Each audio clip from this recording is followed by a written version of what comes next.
Higit 45,000 kabahayan po sa Ilocos Region winasak ng Super Typhoon Uwan. Shelter assistance itinaas na sa 10,000 to 20,000 pesos.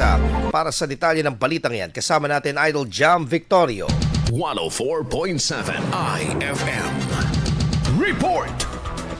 Umabot sa 45,817 kabahayan ang naitalang winasak ng Super Typhoon Uwan sa Kalakang Ilocos Region ayon sa Department of Human Settlements and Urban Development. Sa naturang bilang, 3,254 ang totally damaged habang nasa 42,563 ang partially damaged na karamihan ay naitala sa Pangasinan. Ayon kay Secretary Jose Ramon Aliling, base sa direktiba ng Pangulo, itataas sa 20,000 pesos ang matatanggap ng mga may partially damaged houses mula sa dating 10,000 pesos habang 50,000 pesos naman sa mga totally damaged houses mula sa dating 30,000 pesos na financial shelter assistance. As of November 18, wala pa umanong na-endorsong mungkahi para sa shelter assistance ang natatanggap mula sa mga lokal na pamahalaan sa buong rehiyon. Dadaan din sa proseso ang bawat aplikante na may kalakip na requirements tulad ng litrato ng nawasak na tirahan, kopya ng government-issued ID na may lagda at dadaan pa sa validasyon ng Housing Department pagkatapos ma-endorso. Maaring magsumite ng aplikasyon para sa tulong pinansyal sa mga Municipal Social Welfare and Development Offices sa kada bayan. Kasama mo mula dito sa IFM Dagupan. Ito si Idol Jam Victorio.